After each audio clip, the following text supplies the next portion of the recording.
We live in a fantasy world now. Reality has been destroyed. This is the time that you really need to pay attention.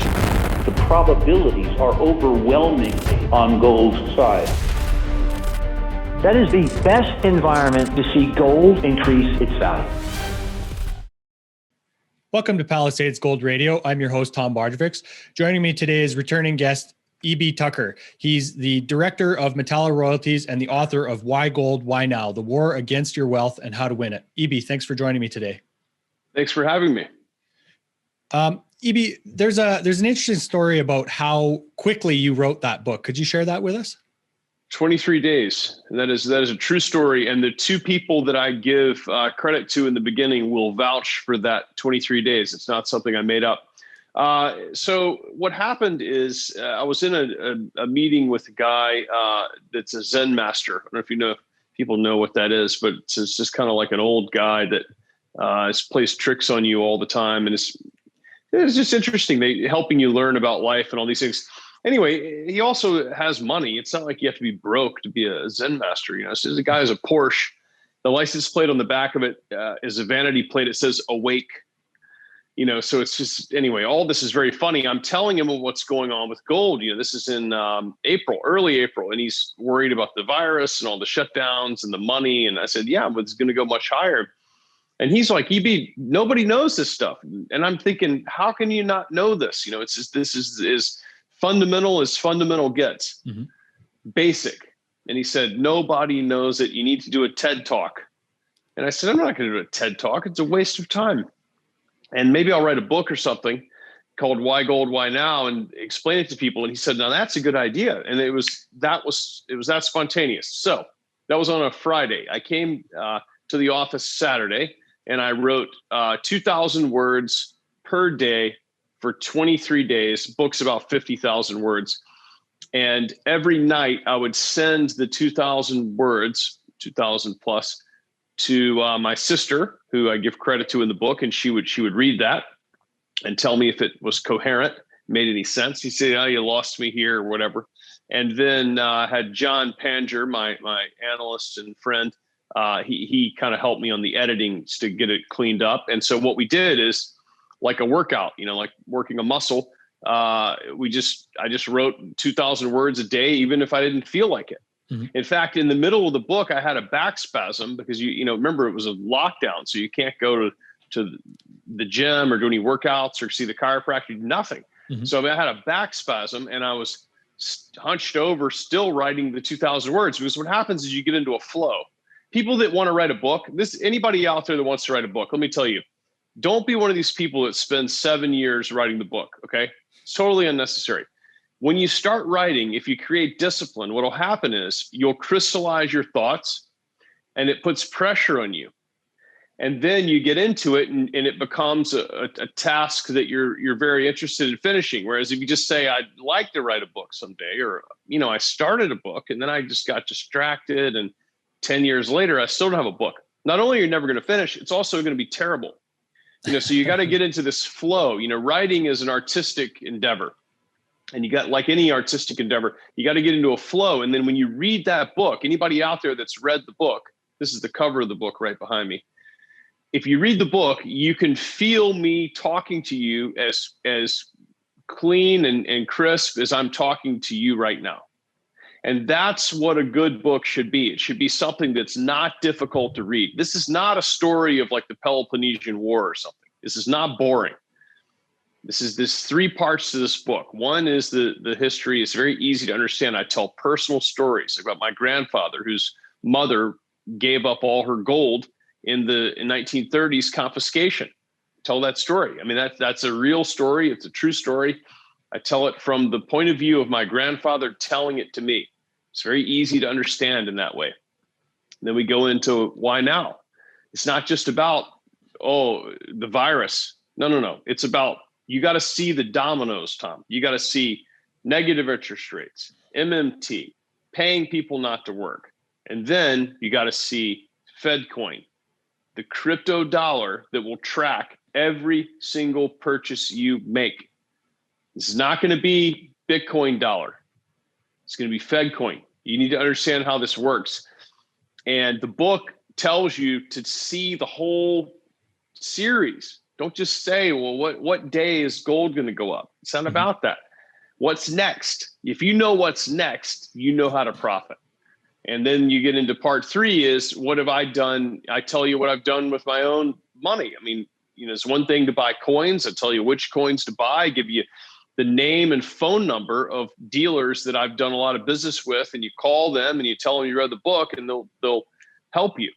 And you don't, there's 3 of them. So you don't have to use them. You can call somebody else. They didn't pay me any money. This doesn't matter to me, but some people don't know where to start. Like my Zen master, he said, what do you even do? Where do you get this? Where do you get the gold? You can get a gold chain at the mall or something, but they don't know what a coin even looks like. Now he knows what coins look like because he's bought a lot of them. So anyway, and then at the end is royalties. You mentioned Metallo royalty. I mean, the Metallo royalties, it started out at $1.20 Canadian. It's over $12 now. And it hasn't been any magic or sorcery involved. We've just bought, I don't even know how many royalties now, 62 or something like that. It's a lot, from zero. Mm-hmm. And we bought them by folding the royalty owners into the company along the way. Now you have this big company, and we built it to be a big company, and hopefully that's not done. The team's done a great job, but I explain what that means, because you might say, well, royalty, I've heard somebody talk about a royalty before, but I don't really know what that is. Well, you're going to know what it is now, and how you build the company and how you get involved in it. So look, what you asked is about the timing, but it's important for people to know I had a message, and the message needed to get out, and we got that message out, and we got it out in a way that can help a lot of people and that can have fun learning. And I'd be surprised if you didn't find that reading the book was an entertaining thing. If you don't like to read, it's on Audible. I'm reading it to you. It's 5 hours. It's very easy. You just put it on the headphones and take a walk, and you're done. It's very easy. Excellent. Sounds like a very, very accessible book, EB. As you're talking about, the dominoes that are lining up, the negative interest rates, the deficit spending, and you've told us before about how we're now in a secular bull market in gold. So how does that play into your psychology about not worrying about the day-to-day noise that the election has certainly provided us with plenty of? Well, I mean, I think you got to start by realizing we're not in a free market. In civics class, they taught you that the best thing about America is that you're in a free market. It's like in my book, I talk about the CEO and former chairman of a major bank in the US that I got to know. Actually, I knew his kid growing up, when he was just kind of a VP guy. Then he ended up being the big boss man. So I got to meet with this guy at Duke University a while back. And he told me, he said that he asked the Federal Reserve regulator that came in to the bank, quarterly, why didn't the government fix the price of oranges? And the guy said, well, that's because the US is a free market system, and that's why it's better than all the other systems. And if you fix the price, you would encourage bad behavior, because you would reward people that didn't grow nice oranges would get the same price as people that grew really great oranges, and that would destroy competition, and we would never do that. And the guy was like offended, but it's a canned answer. It's nonsense. We're in this environment now where everything is distorted and manipulated. Like Buffett once said a couple weeks ago, he said, if you can manage money, like the money supply like this, why didn't they figure it out 2,000 years ago? I mean, people have been trying to manipulate currency for 2,000 years, and it took them this long to figure it out. Jerome Powell cracked the code. Come on, and he's being sarcastic, because he's saying, like, this can't be. You can't choose who wins, who loses. So, all right, now you want to make some money.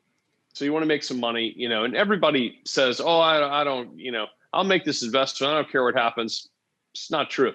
Everybody wants to make a little more money. They want to be a little bit wealthier than they are now. And so you go into this market. What do? You buy some gold exposure. And then Pfizer comes out with a vaccine, but it's not even a vaccine. It's just a press release that says that there's a vaccine. Mm-hmm. And this gold goes down $100, and you say, I knew it. I should have waited 24 hours. What? I mean, it's impossible. It's impossible to trade this way. And I just, before we sat down here, I had a friend emailing me about a big silver trade. You know, I'm in a big silver trade as well, you know, in derivatives market. And what I did is I spread that silver trade over 2 years. You know, it's called laddering. So I had that trade going out because I said, who can time this thing? I mean, it's like guessing.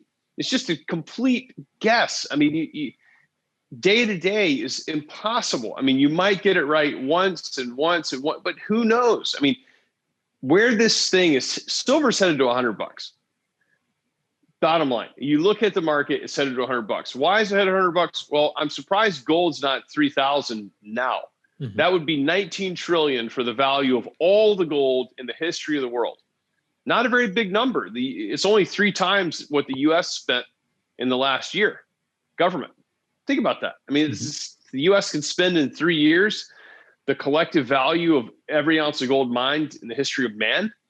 It's crazy. So, okay, what should the ratio be? I mean, you know, you can come up with any number you want, but $100 silver is in the target. It's supported by the charts. You look at the charts. It hit $50 in 1980. It hit $50 in 2011. When this thing goes, it's going to go really, really fast. And so when you look at this, you look at the setup, how do I trade this? You do not trade this on Tuesday, worried about what's going to happen on Thursday. And if you're making those types of bets, you're making a huge mistake, because what's going to happen is you might make one bet right and then another bet right, and then you're going to lose. And then you're going to look back in 2 years and you're going to go, I missed the big run. I missed the run. Like, this thing is only going to go once, Tom. It's only going to go one time. And that's it. It's not going to go up. No, it's not going to go here and then come back. Anybody that didn't get on the rocket last time, we came back for one more trip. Now that you're certain, you've seen, it's like everybody wants to say, can I place bets after the game's over? Yeah, sure. Why not? I mean, you know, the increased certainty, we can see how that makes you feel comfortable. So this is going to go, you know, and so what we're looking for is a sensible way to play it. Now, that's why I like royalties, because Franco-Nevada actually went up during the gold bear market, you know, earlier last decade. What does that tell you? I mean, it's a business that has very, very low overhead. You know, if the gold price goes down, the royalty payments go down, which affects the return. But the company doesn't lose money per se. I mean, the returns don't look as good, but it's not like a mine where you thought you had $1,400 gold and you spent $1 billion. You have $1,100 gold. You're losing $300 an ounce. That's a real problem, and you can't shut down either, because then then the mine has its expenses even when it's closed. Mm-hmm. So anyway, the royalty business gives you the ability to have this time horizon play out. You don't know what's going to happen. Look, I'm telling you, Biden is declared the president by CNN. Okay, how do you know that behind the scenes there's not heavy negotiation going on for some other, you know, bigger picture strategic things? And then next week there's a press release: Trump campaign prevails in Pennsylvania court. Mm-hmm. Oh, market, gold. Okay, then by Friday of that week, turns out, you know, a lot of dead people voted for Trump. Can't do that. We got to do recount. We got it wrong. Oh, this the other way. I mean, how are you going to play this? Mm-hmm. Impossible. I mean, nobody can do it.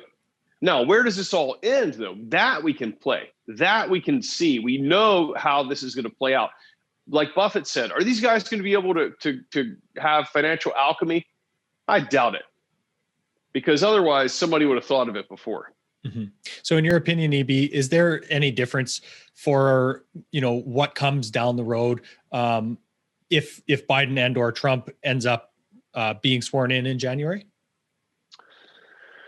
Well, this is a delicate situation, because I don't want to disturb people. People have a belief system, and you don't want to come in and crash, you know, right? Like, you don't want to say to people, you don't have to go to college, because then they go, well, I'm too uncomfortable with that because I got all this debt, you know, and okay, I'm just saying, you could have been a plumber and you would have made about 80 grand a year, and no debt, and pretty good. So the system is designed to make people feel a certain way. But in reality, this behind the scenes, the system is designed as a vehicle for power. And it's very common for factions to have disagreement. And so my suspicion is there's horse trading going on behind the scenes now, and how will that come out? I don't know. I mean, I don't think it matters. Mm-hmm. I think if you have Trump return, you'll have one flavor. I mean, do you notice the week after the election when Biden's declared winner by CNN, there's no negative news. The whole week, it's almost like the whole week there's no negative news. Okay, so except for about Trump, but there's no scandalous, it's not the same. So, okay, you have Trump back in, you'll have one flavor of political reality, and you have Biden and you have another flavor. So I think if you really want to focus on yourself, I mean, like we were talking about Rand earlier, the virtue of selfishness. Anybody that says they're not selfish is a liar. You just want to be perceived as being virtuous by others, but really inherently you're a very selfish person. And honest people consider that and think about it and at least admit it to themselves. So think about for yourself. What do I do? Well, stop watching television. That's for starters. And start saying to yourself, whatever flavor I end up with, I need to be on top of this, because there's going to be some trades that work better, and there's going to be other trades that work better with another, right? Mm-hmm. And you got to be thinking this way, because otherwise you're wrapped up in this. You're arguing with family. You have people over. No one likes you. You're not happy. You're not sleeping. Your candidate didn't win. There wasn't even a real fair contest going on anyway. So don't be involved in this. Get serious about your money and trying to figure out what's next. Because look, to go to college and have huge debt, to buy a house that you can't afford and have huge debt, to have a car that you owe more than the car is worth, you've got to have medical insurance in the US, or else people think you're crazy. You say, I don't have medical insurance. What if you get sick? Well, I'll go to the doctor. Well, what are you going to do? I'll pay with a credit card. It has a sign there. It says MasterCard and Visa accepted. You got to have medical insurance. Why? I don't know. You got to have it. See, this is an illusion. All of these things you're caught in this illusion. And then every single day you're feeding your mind with television, Facebook, targeted advertisements, YouTube videos. And then you wonder why you're disturbed and stressed and sick and tired and can't sleep and nobody likes you. And you know what you need then? Antidepressants. Something that's just, check out of all this stuff, man. I know this might be too much for people, but look, if you're watching this video right now, then you're interested in learning more than just what you were told. That's the first step. And it's a very important step. And you've taken it too, Tom. I know from knowing you that, this was a journey for you. And so you're taking a step on the journey. And part of that journey is waking up. And when you wake up, you realize you don't care about any of this stuff. Sure, you vote, whatever, you go vote, but then you're done with it. That's it. You're not in charge of how all these things sort out. But you do have to protect your wealth. That's why the subtitle of the book is The War Against Your Wealth and How to Win It. So nobody else is going to tell you that. It's it reminds me of a quote about I can't remember who told me this, but he was alluding to the fact that gold and silver is a vehicle, or understanding gold and silver is a vehicle to understanding the world and really diving into more of this stuff. So that's right. EB, as you're talking about, winning the war against the destruction of your wealth, let's talk about some of the things that have changed of the paradigm of the last 10 years that will no longer work to build wealth. Well, my grandfather told me the secret to becoming wealthy is really simple, is that you spend less than you earn and you invest the difference wisely. Just like the secret to weight loss is you consume fewer calories than you expend in your daily activities. Magic, you lose weight. So like, this was a good wealth building formula for about 90 years, but it's finished now. And the reason why it's finished is because the Federal Reserve has a target inflation rate of 2%, which is in finance world, 200 basis points. And the 10-year treasury is 80 or 90 basis points. It's been going up, the yield recently. But the point is that the Fed is telling you they're going to take away 1.1% at least of your wealth every single year. They're telling you that. I mean, if they're telling you that, it's kind of like somebody that said, I only took $20 out of your wallet. Forget about it. They took all the money. So they're only going to take 1.1% of your purchasing power. And lucky for the Fed, most people don't know what that means. So they'll be able to steal with impunity. But hopefully we can help you see what that means. Now, in the old days, you'd have 3% inflation, 2%, and the bank would pay you 4% or something to, 3% to have your money there. It was the opposite. So, I mean, if you were just a total dunce when it came to investing, you could put your money at the bank and get a CD or something, and you could at least make a net of 1% over the inflation rate. I mean, that's something. So now you're in a world where you're losing that. Now, as I say in the book, once people figure out that they're losing that, they're going to panic and they're going to take their money out of the bank and do something with it. What are they going to do with it? Well, they're going to there's only a few choices. One, you can invest it, which means you can buy stocks, which are pretty easy to buy. You can buy real estate, which is not always a great investment because it has depreciation costs, which most people are not aware of. Or you can spend it. You can spend the money. And that's what some people will do with it, because they'll say, well, if it's going to go down in value, like a car. Car is worth less every year, every month, every day.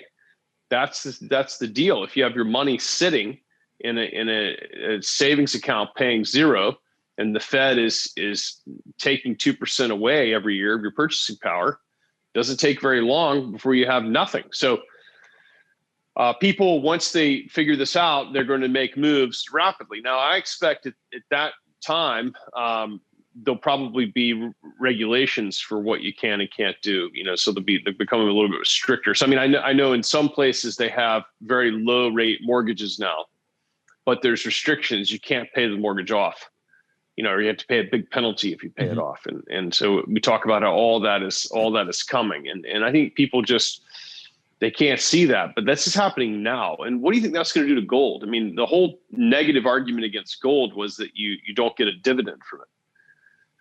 You don't get any interest. Well, I mean, who cares? I mean, they also, they don't take anything away. There's no depreciation either.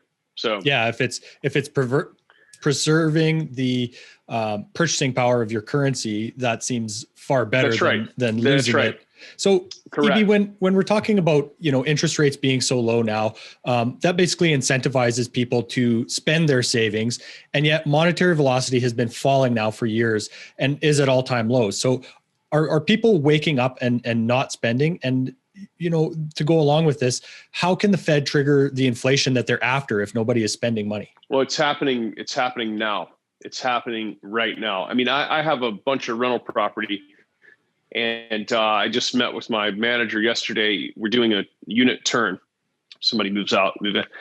Paint, 5-gallon interior, decent quality paint at Home Depot, $150, 5 gallons. A little more than that, $158 or something. That's a lot of money. I mean, you need several of those jugs to paint the place. The labor's up. How about this? Blinds, the blinds that you put on the windows, cheap blinds used to be $3. Now they're $11 because they can't have a cord anymore because you might hurt yourself with the cord. So it has to be where you pull down and requires different installation, everything. Taxes, I just paid property taxes. The taxes have gone up every year. They're going up as well. It's all around. Go to the store, go to the grocery.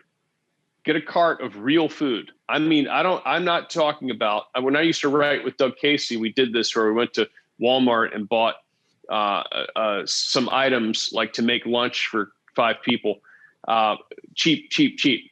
And then we went to Whole Foods and bought the same items organic. People say, well, organic. I mean, that's because you're rich. Okay, look, organic apple. I mean, that's what they used to call an apple. Mm-hmm. You put a seed in the ground to grow a tree, you pull the apple and you eat it. Now it's like heavily modified and engineered to be as efficient as possible, which in a way is good because it makes food cheap for people. But the fact is that there are costs to eating that stuff. There are long-term costs. I mean, you're only as good as your fuel. I mean, if you're putting bad fuel in your car for 10 years, it doesn't last as long. And so when it comes to fueling your body, you want to, so shop for real food, have labor done on your place. One thing that COVID has done is, for example, call up and try to get a repair done, like a fence or a roof or something like that. Oh, we can't send anybody out. We're booked solid. And we got to go slow because of the COVID. Everybody's got to wear a headgear and everything out there and dental shield. Okay, great. Just to do the roof. I mean, imagine like a dental shield, face mask is up there. It's 100 degrees. Okay. So the cost has gone up. That's the deal, is that people have said, man, look at this. The price is so high. I'll go in that business. So the price of all these things is going up, and it's pervasive. People don't notice it. You go and you shop and you do all these things, and you're not traveling, so you're saving money there, you think, or maybe you're not going out to eat as much because it's very unpleasant to try to eat an expensive meal with a dental shield on. So you don't notice what's happening, but if you look at your expenses, the cost of everything is going up. Meanwhile, your pay is not really going up. I mean, in Florida, they moved the minimum wage to 15 or something like that. Now, minimum wage is not something that should be set by the state anyway. I mean, if somebody's willing to chop onions for $3 an hour, I mean, what does that tell you about the amount of the lack of opportunity, right? I mean, think about it. Like, you need more businesses, not a law that says onion choppers get $15 an hour. I mean, but I'm pretty happy that they raised the wage, actually, because these people are going to need the money. I mean, that's the bottom line, is that they're going to need a lot of extra money because each part of their life is becoming more and more and more expensive. All right. In the book, we explain, to keep the system from collapsing, you need to have it expand, ideally at a very small, measurable, controlled rate every year. So what you want is, in a perfect, like in economics, if you took an economics course, they say all other things equal. And it's like, okay, so nothing else is going to change this. In a perfect world, all other things equal, the Fed can make the system, the money supply, grow at a very slow, steady rate. And that way, all the heavy borrowers are able to slowly see a benefit in business. Say you bought 50 car washes and you borrowed all the money to do it. Okay, you need if money's getting cheaper, and the price is going up a couple pennies every few months or something, slowly the business works out. And then you can sell it to another indebted company or person that does the same thing. And that creates the wheels of commerce spin. There's a broker doing that sale. There's all these people working, all this stuff. So the world kind of like blew up with all this debt, and now it needs to avoid collapsing. That's the deal. I mean, because if you think about it, 20 years from now, we're going to look back and we're going to say that private equity was an evil force in the Western system. And the reason why is because nobody understands how this stuff works. They come into a company, they take it over, borrow tremendous amounts of money, immediately pay themselves a dividend. So then the company's left heavily indebted. All the smart people quit. They go do something, start another company they can sell later. And you just got this, people say, whatever happened to ABC company? It used to be so good. Only morons work there now. And, it kind of hangs around for a while. And that's and then they say, well, maybe we know what we should do, but take it public. That's what we'll do. People still remember ABC company as being a fine brand in the market. We'll take it public, and then let the suckers in the Robinhood buy it. I don't know. It's not productive. I'm not arguing against it. I don't think it should be stopped. I'm just saying that all of these things need to be maintained, or else all of them go bankrupt. And if they go bankrupt, then they have to put a real value on them. And what are 75,000 old beat up Chevy Luminas worth at Hertz on the used car market? Not very much. Mm-hmm. So EB, in another recent interview, you were talking about that basically you can't build wealth in Canada the way you used to be able to. So you were explaining that the only real way to be able to build wealth, let's say in a place like Canada, because of interest rates and things like that, which are coming for everywhere, is to start speculating. So can you tell us a bit about your thoughts on what an ideal portfolio makeup would be to balance wealth preservation and growth? Well, so it's a really important question. And we talk about in the book how much gold to own. Everybody thinks, well, gold's going to go up. I'll put 80% of my net worth in there. It's a little bit crazy. So you find that really wealthy people, you gotta take really wealthy people that you respect and ask their opinion, like what you're doing right now. And what you start finding is that people have a sensible allocation. Here's how it looks. You have a pretty much small amount of physical gold. I mean, let's be honest. How much fire insurance do you need? The house is only worth so much. Okay. So, I mean, you have a small amount of gold that you're not really trading that. It's kind of like maybe you give it to your kids or something. Maybe somebody gave it to you. You didn't. Now you realize it's valuable, realize what a favor they did. So you're just going to hold on to that. You don't even really hope it makes money. When you think $3,000 gold, so what? I mean, it's not like you made a fortune off that, right?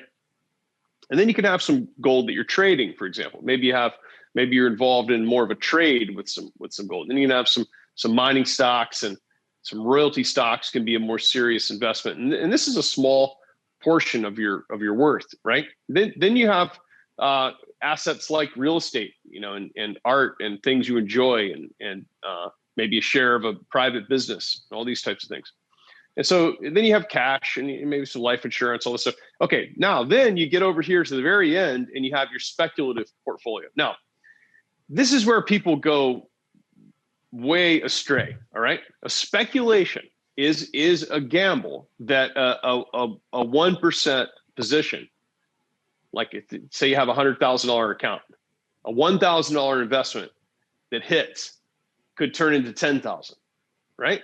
That's the speculation. Like when you see something coming, like when blockchain was getting really hot, and you're thinking like, this is getting really hot. I mean, I need to do something in this market, and I don't really know what to do. So, and I'm not going to become an expert so quickly because it's happening very fast. So you make a few speculative bets, and what you're hoping with those speculative bets is that a tiny amount of money turns into something that's more meaningful, that you can then transfer into that more serious part of your wealth. Okay. But most people get this all wrong. They take the big section and then they go speculate with that. And they say, if I hit on this, I could have a lot of money, which is true, but it's almost impossible. I mean, and if you do it, it's such a bad idea that you'll probably try to do it again. And the odds of you doing it twice are almost zero. I mean, it's just a moonshot.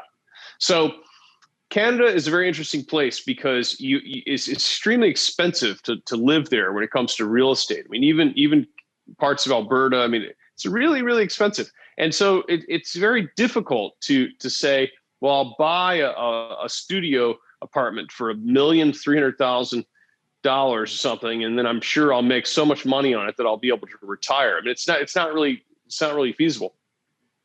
And then you could say, well, I'll save up enough money with my job, but it's expensive to live, and the taxes are really high. And so what people do, because I mean, remember, economics is a science of decision making. It's incentives that push you to make a decision. And most people do this blindly, like they don't know what they're doing. They never stop to notice what they're doing. Is that you say, well, my friend bought this gold stock or whatever, and in the golden triangle and they found something, and I don't know what all this means, but the stock went from 50 cents to $3.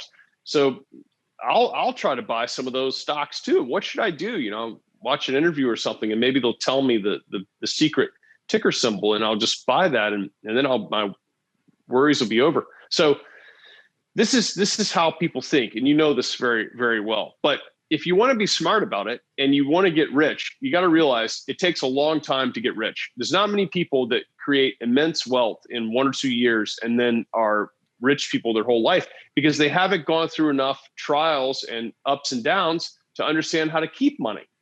That's the whole thing about wealth, is that it's a slow process, and someone taught me this. I mean, I was, very frustrated 20 years ago when I was starting out that I couldn't be very, very wealthy right away. It was like humble beginnings. I mean, not like Horatio Alger or something. I mean, I'm not trying to be dramatic, but I was saving money and buying some stocks and buying like value stocks back then and reinvesting dividends. And I was like, you're just never going to get there. I mean, it's not going to happen. And so what happens is your tendency is to speculate out of proportion. So if you're watching this now, I want you to think about your entire net worth as a pie. And I want you to take the piece of the pie for speculation, whatever you think it should be, and I want you to shrink it dramatically because it should be much smaller. Your speculations need to be controlled.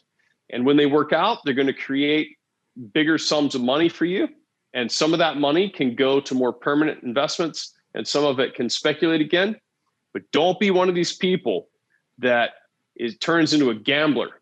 And then what happens to the gambler is eventually they go bust because they can't manage it. And everybody that's become wealthy the real way knows what I'm talking about, and they'll be happy to tell you about it. People that have created real wealth usually are very open and happy to give advice and to try to help you. They don't have any secrets for you, but they can tell you what they did, the behaviors that they performed to do it. It's slow, but it does get faster. And when you see a gold market come along like right now, that's when opportunities start to pop, and you're in a position to take advantage of them because you didn't blow your entire inheritance on the cannabis boom or something. I mean, you got to be reasonable about this stuff. Now, it doesn't mean you didn't make a few bad picks. Look, you have to be involved in these markets. I remember something coming along in the cannabis thing, and I said, I really think this thing is over. And one of my business partners was like, yeah, but it's this guy's company. We know the guy. You got to, okay, fine. You give him a few bucks, and it's flop, because, okay, well, who cares? Because all things come to an end. And so that's the advantage of being disciplined, is that you don't even care. You say, look, I knew it had to end. I didn't know if it'd be next week or next year. I knew it was inevitable, and it's fine because I'm not strung out, to the point where I'm in a lot of pain. Excellent. So as you were talking about earlier, and this definitely plays into basically investing. You were talking about investing in yourself, and I remember the second last episode you did with Palisade Radio. You were talking about The Fountainhead by Ayn Rand. Do you have any other, or you were saying that most people don't really understand it. So are there any other books like that that you could recommend to our listeners that you think are really important? I know I read that book after your recommendation, and I really enjoyed it. Well, I'm glad you did. That's probably my favorite book. I think what people don't understand about Rand is that Rand wasn't an American Republican or something. It's like she gets a really strange reputation in the U.S. Fountainhead is a fictional portrayal of philosophy, as you now know, and you do need to read it twice because it's a lot to chew through, because it's not about the story. The story is illustrating philosophical principles. Now, I love philosophy. The reason why I love philosophy is because it sharpens your thinking. There's no answer in philosophy oftentimes. There's only questions. So what am I reading? Now I'm reading this is not going to be really an official recommendation, but I'm reading the Zen Teachings of Wang Po, which I find very interesting. I just read another Zen book called The Zen Teachings of Homeless Kodo, which I thought was just amazing. I mean, it was an amazing book. I mean, I read it on a trip to Miami and couldn't put it down. So you go through phases. I mean, I hate to not have an easy to read, title for you, but philosophy, Zen, I mean, this is the type of stuff you want to study because it helps you understand how to live your life without gripping to life so hard that you leave marks in it. It's like when you drive. If you drive with your both hands on the wheel very loosely, a boulder can come and you swerve around no problem because you're not tense. So a lot of people live their life gripping, tense, leaving claw marks in it. And then something happens and they just panic. You've seen this all the time. I mean, it happens in investing, in relationships, job situations. I got fired from a job in 2008. Turns out I was terrible at the job. I was sitting in my office talking on the phone about stocks and gold and all this stuff. I should have never even been working at this place. This is a finance job, but it wasn't really what I was meant to be doing. And during the crisis, they fired me. Now, I was devastated. But my friends told me, hey, man, you're the world's worst employee. You should have never taken the gig anyway. It's because you were afraid to go out on your own. So why don't you just go out on your own, start writing a blog? Well, there's no money in that. Well, who cares? You just, go bust. And then once you go bust, you'll be a better employee. I'm like, okay, I'll do it. So there I am writing this thing and, learning and going to traveling deep economy class to conferences. And, I met Brett Heath, who's my longtime business partner and CEO of Metalla Royalty. I would have never met him if I hadn't been fired. So was it good that I was fired or was it bad that I was fired? Now I had to learn the lessons the hard way.